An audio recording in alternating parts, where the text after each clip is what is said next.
Trial थोड़ा सा। ठीक है। नमस्कार, मेरा नाम अंशु गुप्ता है। मेरी कंपनी है फ्रेश एंड ग्रीन, और आज हम ये जानने के लिए आए हैं वलसाड़ जिले में कि नेचुरल फार्मिंग से किसानों को क्या फायदा हो रहा है। तो हमारे साथ किसान भाई हैं हमारे, और वो उनका खेत है यहाँ पर, और वो आपको खुद बताएंगे कि उन्होंने क्या इतने टाइम में महसूस किया और क्या उनको फायदा हुआ नेचुरल फार्मिंग से। तो प्लीज बताइए, आप कब से कर रहे हैं? हम 2007 से गौ आधारित खेती कर रहे हैं। अच्छा। जो कम लागत में लगती है और कम मेहनत भी लगती है। अच्छा। और फसल भी अच्छी बनती है। अब जहाँ पे हम खड़े हैं उधर की बात करूँ तो यहाँ जो हमने ये जमीन थी वो पूरी तरह बंजर ही हो चुकी थी। अच्छा। जैसे कि हम घर बनाते थे ना, उस वक्त हम यहाँ रेती कपची वगैरह मतलब कुछ उगता नहीं था यहाँ पे? उगता नहीं था। अच्छा। फिर उसके बाद हमने इधर लगातार 3-4 साल तक हमने गंजीवामृत बनाया। अच्छा, क्या बनाया आपने? गंजीवामृत। गंजीवामृत। हाँ, अच्छा, वो हमने बनाया। हाँ। फिर उसके बाद ना यहाँ पानी बहुत जमा रहता था। अच्छा। तो वो पानी धीरे धीरे जमीन में जाने लगा। अच्छा। फिर उसके बाद जैसे हमने ये आप देख सकते हो इधर, हाँ। ये हमने बोरवेल करवाया है। हाँ।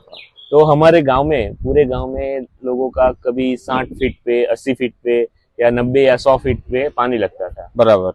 तो इस बोर में हमने जो ये गंजीवामृत बना के हमने ये जमीन तैयार किया था ना, हाँ। तो पानी पूरा जो मानसून का पानी जो भी था वो अंदर जाके ऊपर वाटर लेवल अप आया, और इसकी वजह से ये 35 फीट पे ही पानी लग गया। अच्छा, तो इसमें आपको कितना टाइम लगा पूरे प्रोसेस में? वो तो हमने 2-3 साल हमने किया। अच्छा। वो पानी के बारे में। फिर उसके बाद में जमीन तो हमारा 1 साल में तैयार हो ही जाता है। कम से कम 8 महीने से लेके 1 साल में पूरा हम जो भी करना चाहते वो कार्बन लेवल ऑटोमेटिक बढ़ता ही है। मतलब एक बंजर जमीन उपजाऊ हो जाती है 1 साल में। हाँ, 1 साल में हो ही जाती है। और जिसकी ऑलरेडी उपजाऊ है उसकी उपजाऊ शक्ति और बढ़ जाती है। अभी आपको मैं बताता हूँ, इधर मैंने पौधे जो लगाए हैं ना, इस तरफ तो वो सफरजन के पौधे है।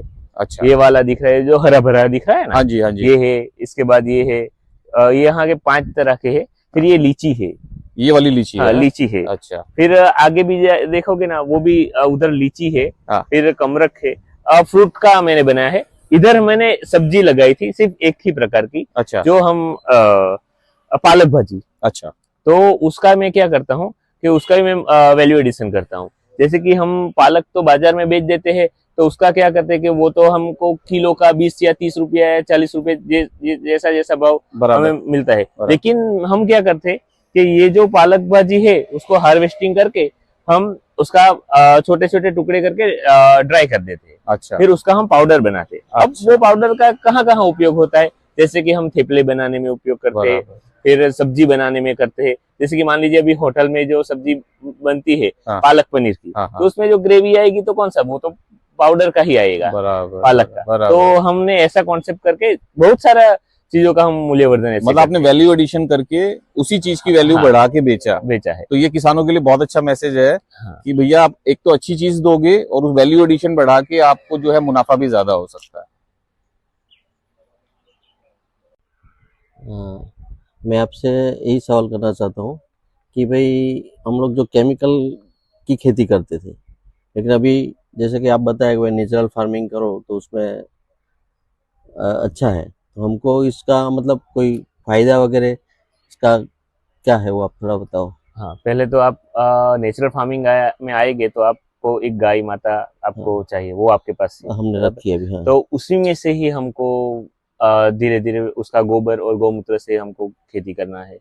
जैसे कि मान लीजिए हमने बात की कि बीजामृत बनाना है या जीवामृत बनाना है, गंजीवामृत बनाना है, या फिर कुछ भी जो अग्निअस्त्र बनाना हुआ या ब्रह्मास्त्र बनाना हो या नीमास्त्र बनाना, वो पूरा हम गाय के गोबर से और गौमूत्र से हम बनाते हैं। तो आपको क्या है कि रासायनिक आप करते हैं, बराबर, तो आप लाते हो खाद कहाँ से, कि एग्रो में से लाते हो।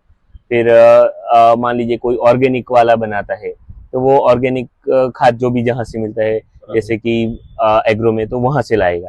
इसमें क्या है, नेचुरल फार्मिंग में पूरा का पूरा जो गाय माता का गोबर और गौमूत्र में से ही हमको खेती करना है। तो हमारा वो खर्च जो होता है, जो मान लीजिए कि जो हम एग्रो में से जो भी लाते हैं, 10,000 का लाते हैं या 20,000 का लाते हैं या 50,000 का लाते हैं, तो वो पूरा खर्चा बंद हो जाएगा। लागत जो है एकदम जीरो हो जाएगा, कम हो जाएगी। उसके बाद हम वो हमको जो भी हमको मटेरियल चाहिए, जैसे कि जीवामृत बनाना हो तो उसके लिए हमें गौमूत्र भी चाहिए, गोबर भी चाहिए, फिर हमें वो आटा भी चाहिए जैसे चने का, तो उसके लिए भी गुड़ भी चाहिए। तो हमें थोड़ा बहुत तो खर्च लगेगा, लेकिन इतना नहीं कि जितना हम रासायनिक में करते हैं। तो किसान की उससे अच्छी सेविंग होगी। हाँ, अच्छी सेविंग होगी और हम उसी तरह हम धीरे धीरे आगे बढ़ेंगे। तो हमारा जो भी खर्च हुआ तो वो तो कम खर्च में हमारा खेती होगा, तो हमारा पैसे भी बचेगा।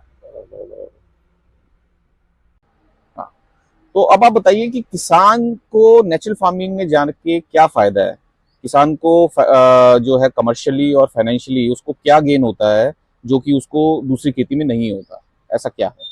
देखिए, पहले स्टेप बाय स्टेप जैसे हम जाएंगे, जब पहले हम बीज को लाएंगे, हाँ। जो भी बीज होगा या पौधा होगा, तो उसको पहले हम बीजामृत में से अंकुरित करेंगे। मान लीजिए हमने 3 घंटे तक कोई भी बीज हमने रखा बीजामृत में, तो उससे क्या होगा कि वो बीज की आवर्धता बढ़ जाएगी, उसको कोई भी रोग प्रतिकारक शक्ति जो है ना, वो बाहरी आक्रमण जीवी जो जीवात है उससे भी उसको सामना कर सकता है। अच्छा। और वो ग्रो भी अच्छी तरह होएगा।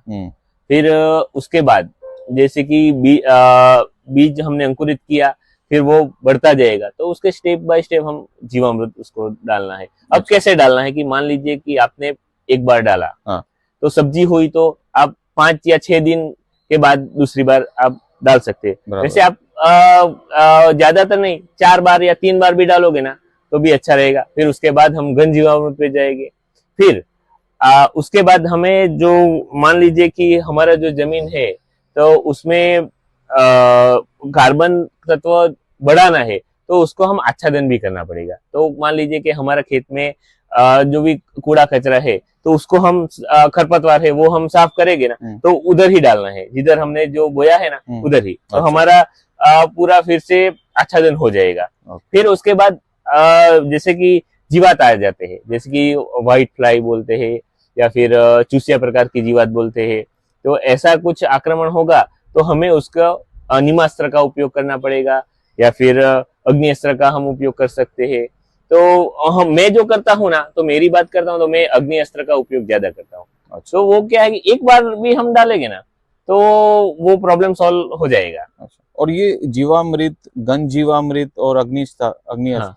ये सब किसान कहाँ से ले, कैसे बनाए या उसे कहाँ से ले? हाँ, मान लीजिए वो तो बहुत ही टेक्निक मतलब ये इजीली मिलता है? हाँ, इजीली मिलता भी है और हम बना ही सकते हैं, बना भी सकते हैं? इजीली बना ही सकते हैं। अच्छा। जैसे कि नीमास्त्र बनाना हो हाँ। तो नीम के पत्ते का उपयोग करना है और गौमूत्र का उपयोग करना है। अच्छा। और उसके बाद हमें अग्नि अस्त्र जो बनाना होता है तो उसमें हम लहसुन, फिर मिर्च और अदरक उसका पेस्ट बनाना है और नीम के पत्ते को एक बार ही उबालना है, उसमें डाल दीजिए। अच्छा। फिर वो उसमें गौमूत्र ऐड कर दीजिए। फिर ठंडा होने के बाद आप 6 महीने तक आप उसका इस्तेमाल कर सकते हो। ओके ओके, बराबर। अच्छा, अभी निकुंज भाई एक और प्रश्न मेरे मन में आया है कि समझो कि खेडूत का जो मेन है अभी आप अपने घन जीवामृत नीमास्त्र, अग्नि, ये सब समझो कि गौशाला से मिल जाता है, तो उसमें उसको बनाने का या तो सब करने का, गाय का पालन करने का ये जो समय है उसका ताकत है और दिमाग भी उसका फ्री रहेगा मतलब। और दूसरा कि अगर वो उसके यहाँ से ही खेत से समझो कि वो पहले ही बेच देता है अपना वो जो उपज है, वो कोई खरीदने वाला रेडी है, तो उसको बेचने का भी जुगाड़ नहीं करना पड़ेगा कि भाई इसको फोन लगाओ या इसको पूछो। तो उसका जो टाइम, एनर्जी, ये सब उसका बचता है, तो वो अगर खेत पे लगाएगा और फोकस करेगा कि प्लानिंग करेगा और कौन सा क्रॉप लेना है, कब लेना है, तो उसमें उसका उपज कुछ परसेंटेज बढ़ सकता है क्या? हाँ, जरूर बढ़ेगा, क्योंकि हमारे यहाँ की बात करते हैं, जैसे कि एक बार लगाया, खरीद भी निकल गया, तो फिर वो ध्यान देगा कि चलो हमारा जो है दक्षिण गुजरात में 3 ही पाक होता है, ऐसे मन में होता है कि भाई हमारे यहाँ गन्ना होता है, चावल होते हैं और आम होता है। उससे बढ़कर क्या होगा, तो उसके बढ़कर भी बहुत ज्यादा है। मल्टी लेयर पे जाएगा तो वो हल्दी भी बोएगा, प्याज भी बोएगा, फिर छोटे मोटे कठोर में भी जाएगा, तो उसका भी मूल्यवर्धन धीरे धीरे होगा। फिर उसके बाद अब वो फ्रूट भी लगाएगा, सिर्फ ऐसे नहीं कि आम का ही लगा, चलो चीकू का भी लगाएगा, फिर जो हमारे यहाँ जैसे होता है लीची भी होता है वो भी लगाएगा, तो उसका भी उसका खुद का आवक का स्रोत धीरे धीरे बढ़ता जाएगा। बराबर। जैसे कि वो पहले क्या करता था कि सिर्फ एक ही चीज गन्ना बोया तो चलो गन्ने में ही, लेकिन गन्ने के अलावा वो मिश्र पाक पद्धति में आ जाएगा, बराबर। धीरे धीरे आएगा, पहले डायरेक्ट नहीं आएगा लेकिन धीरे धीरे आएगा। जैसे जैसे वो पाक बढ़ता जाएगा तो वैसे वैसे उसकी आमदनी भी धीरे धीरे बढ़ती जाएगी बराबर। और उसका सोचने की तरीका नजरिया ही बदल जाएगा। बराबर।